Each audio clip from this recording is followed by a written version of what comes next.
Ya, para pemirsa Ros TV dimanapun berada, alhamdulillah, ya malam hari ini, ya pembahasan kita dalam buku Tajwid Praktis As-Safa telah kita selesaikan pada pertemuan yang lalu muqaddimahnya. Insyaallah di pertemuan malam ini kita akan masuk di bab pertama. Ya, jadi baru kita masuk bab pertama dari buku Tajwid Praktis As-Safa. Bagi yang punya buku atau para peserta yang memiliki buku, bisa dibuka di halaman 14. Iya, dibuka di halaman 14 dari buku Tajwid Praktis As-Safa. Iya. Halaman 14. Ya. Baik. Selanjutnya kita telah ketahui bersama bahwa Al-Quran diturunkan oleh Allah Subhanahu wa taala kepada Rasulullah sallallahu alaihi wasallam 15 tahun 15 kurun qarnan ya yang lalu ya atau 15 abad yang lalu ya itu bilisanin arabiyyin mubin dengan menggunakan bahasa Arab yang sangat jelas. Ya, Al-Quran diturunkan 15 abad yang lalu bilisanin arabiyyin mubin dengan menggunakan bahasa Arab yang sangat jelas. Iya. Dan Allah Subhanahu wa taala menjadikan kitabnya yang terakhir sebagai kitab menjadikan Al-Quran sebagai kitabnya yang terakhir ya di muka bumi ini, dan begitu pula bahasa yang digunakan oleh kitab yang terakhir ini adalah menggunakan bahasa Arab. Iya, menggunakan bahasa Arab. Iya. Dan bahasa Arab itu adalah merupakan bahasa dari sekian bahasa yang ada. Iya. Dan Allah Subhanahu wa taala memilih bahasa Arab itu sebagai bahasa yang digunakan oleh kitabnya ya atau yang bahasa yang digunakan oleh Al-Qur'an itu sendiri. Iya, kan Allah memilih bahasa Arab menjadi bahasa yang digunakan oleh kitab terakhir yang diturunkan oleh Allah, yaitu Al-Quran. Ya, dan sudah menjadi maklum bagi kita bahwa orang-orang akan banyak logatnya. Ya, di dunia ini banyak logat yang akan kita dapatkan. Ya, bukan hanya logat Arab saja. Ya, namun di dunia ini sangat banyak bahasa yang kita jumpai. Ya.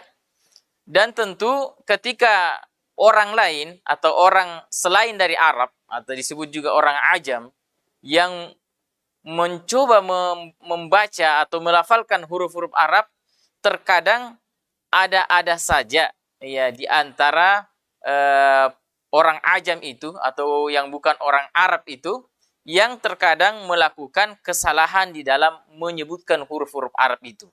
Ya, kenapa bisa terjadi?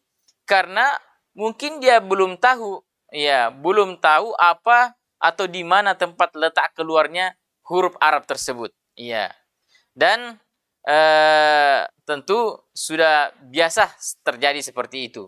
Bahkan di negara kita saja, negara Indonesia sangat kaya dengan bahasa.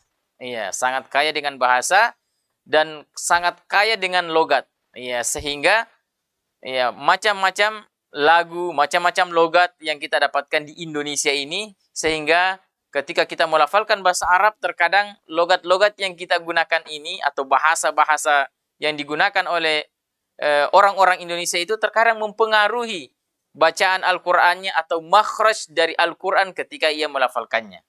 Ya, maka disinilah ya pentingnya ya kita mempelajari yang disebut makharijul huruf, tempat keluarnya huruf, ya, terutama yang berkaitan dengan huruf Arab. Ya, karena Al-Qur'an diturunkan dengan bahasa Arab, maka secara otomatis kita mesti dan harus mempelajari ya tempat atau makharij atau makhraj daripada bahasa Arab itu sendiri. Baik. Sebelum kita lanjut, mungkin kita terlebih dahulu melihat atau membuka buku ya yang di halaman 15 dari buku Tajwid Praktis As-Safa. Yang tidak memiliki buku bisa melihat di layar nanti ya Di halaman 15 yang memiliki buku di halaman 15 dari buku Tajwid Praktis As-Safa, ya. Kita lihat di pembahasan babu makharijul huruf, bab tentang tempat keluarnya huruf. Iya. Baik. Ya, ini.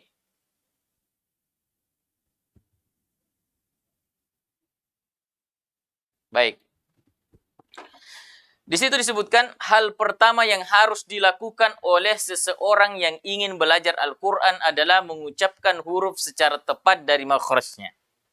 Ini yang paling penting. Ya, hal pertama yang harus dilakukan oleh seseorang yang ingin belajar Al-Quran adalah mengucapkan huruf secara tepat dari makhrajnya. Iya. Untuk apa gunanya? Kita mempelajari ini untuk membedakan antara satu huruf dengan huruf lainnya. Nah, ini gunanya kita harus mempelajari ucapan ya atau cara mengeluarkan huruf itu, setiap huruf dari makhrajnya adalah untuk membedakan antara satu huruf dengan huruf yang lainnya. Ya, setelah ia mengucapkan huruf dengan benar secara ifrat atau secara sendirian, ya ia harus melanjutkan dengan tarkib ya dalam susunan kata atau ya sehingga terangkai dalam satu ayat. Ya, itu yang pertama yang penting untuk kita pelajari atau kita harus ketahui bila kita ingin membaca Al-Qur'an. Jadi yang pertama adalah pembahasan tentang tempat keluarnya huruf. Ini yang utama dan paling utama yang harus kita lakukan bila kita ingin ya bacaan Al-Qur'an kita bagus. Ya, karena selalu saya mengatakan bahwa seindah dan semerdu bagaimanapun suara seseorang, tapi kalau makhraj hurufnya, tempat keluarnya salah, apatah lagi ini adalah huruf Arab, maka itu bisa menjadi penyebab kesalahan di dalam makna dari Al-Quran yang ia baca. Ya, contoh seperti umpama apa? Ya, nanti di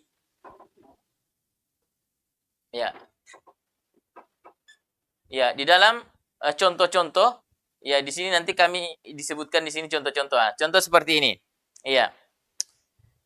Kita membaca lafaz alhamdu. Iya, umpama. Iya, contoh kita membaca lafaz alhamdu. Iya. Di sini kalau kita perhatikan yang digunakan menggunakan huruf ha. Iya. Ha ini nanti makhrajnya adalah tengah tenggorokan. Iya. Diistilahkan oleh orang Indonesia dengan hak pedas. Karena seperti orang ketika makan lombok kepedisan, ya makhrajnya seperti itu ketika keluar. Ya, dia makan lombok kepedisan, dia mengatakan itu. Sehingga disebut hak pedas. Ya. Adapun orang Arab ini, ya atau adapun bahasa Arab itu atau orang Arab itu punya 3 hak.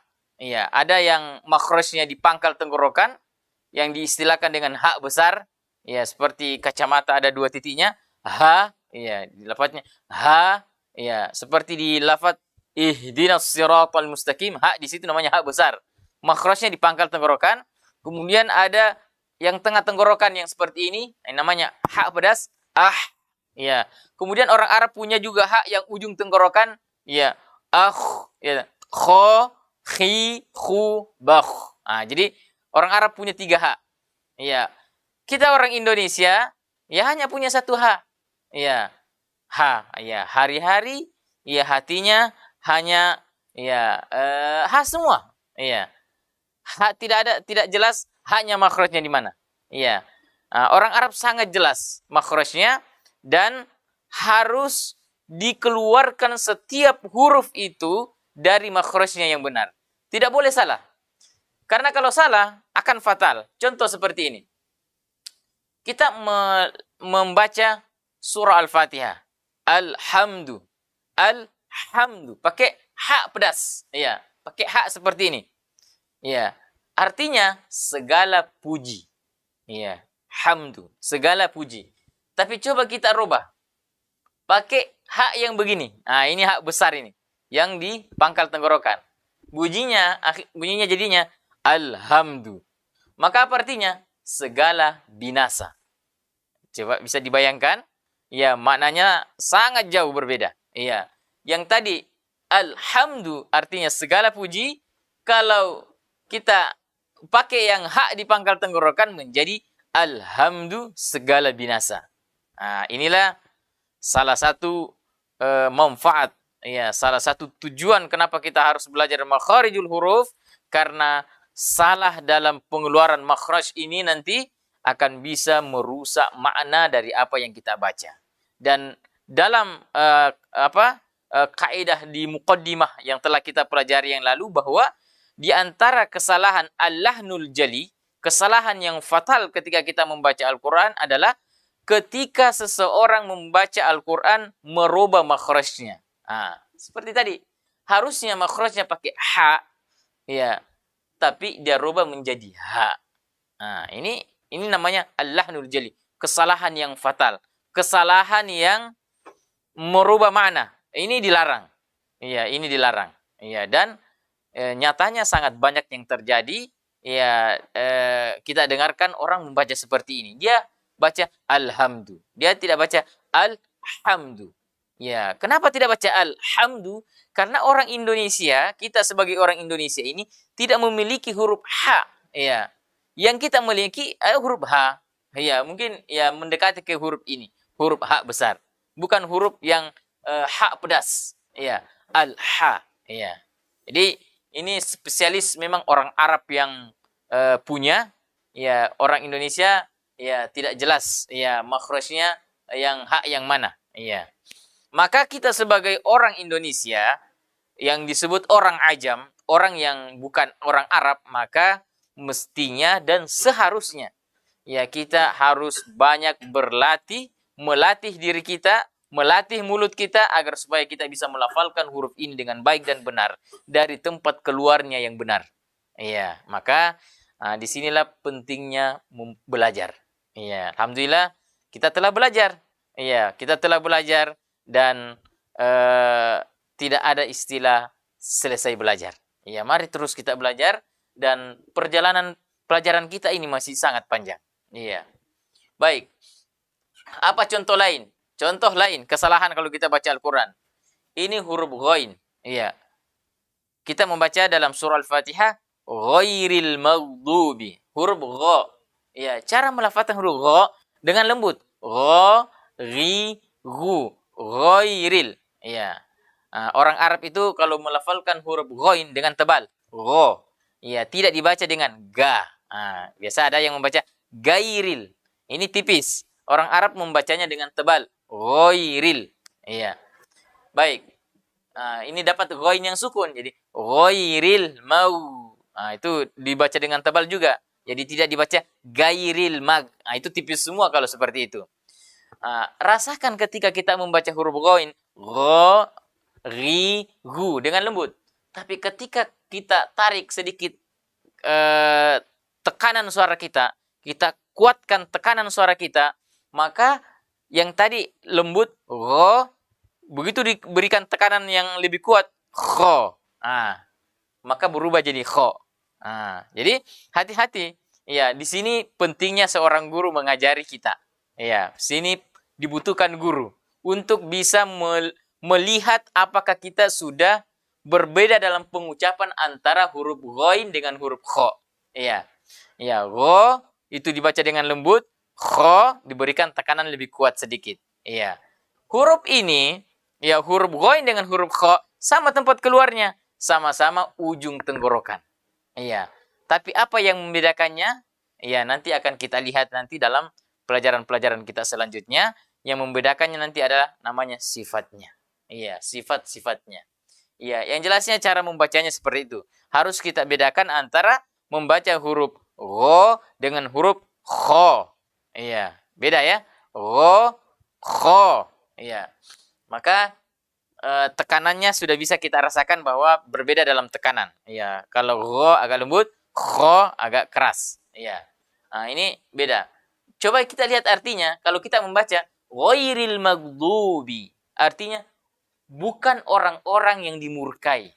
Tapi kalau ayat ini ghairil maghdubi, terlalu kuat tekanan suara kita sehingga yang tadi mau harusnya huruf ghain yang keluar, tapi karena tekanannya lebih kuat tekanan suara kita, sehingga yang keluar bukan huruf ghain tapi huruf kha. Sehingga bacanya khairil maghdubi. Apa artinya khairil maghdubi? Sebaik-baik orang yang dimurkai. Harusnya bukan orang yang dimurkai, menjadi artinya sebaik-baik orang yang dimurkai. Sangat fatal dalam makna ketika kita membaca Al-Quran. Iya. Iya, dan masih banyak lagi contoh-contoh yang bisa kita perhatikan ketika kita nanti membaca Al-Quran. Contoh lain ya, seperti dalam Al-Quran, ya ada ayat mengatakan, ya ada kalimat aso, ya ain dengan sod, ya huruf sod terkadang ada yang membaca dengan tipis sehingga bacanya asa. Iya, rasakan kita membaca asa dengan aso. Iya, dua huruf ini, huruf sin dengan huruf sod, sama makhrajnya, sama tempat keluarnya.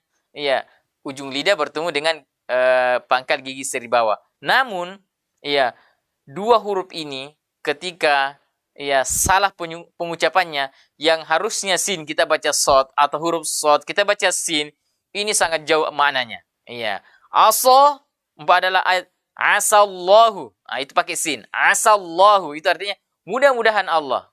Tapi kalau kita mengganti sin dengan sod hanya dengan cara menebalkan saja asallahu, ya maka itu bisa bermakna Asa bisa bermakna kata benda yaitu tongkat, atau kata kerja yaitu bermaksiat. Ya, jadi dalam Al-Qur'an Allah mengatakan qala hiya 'asaya atawakkau 'alaiha. Qala hiya 'asaya itu adalah tongkat yang selalu dipakai oleh Nabi. Ya, dalam ayat lain wa 'asa Adamu rabbahu faghawa. Dan ya Nabi Adam asa bermaksiat kepada Tuhannya. Nah, itu sangat jauh artinya, satu maksiat atau tongkat, ya sementara yang diinginkan adalah asa artinya mudah-mudahan. Nah, inilah kesalahan-kesalahan yang mesti kita harus perhatikan ketika kita membaca Al-Quran.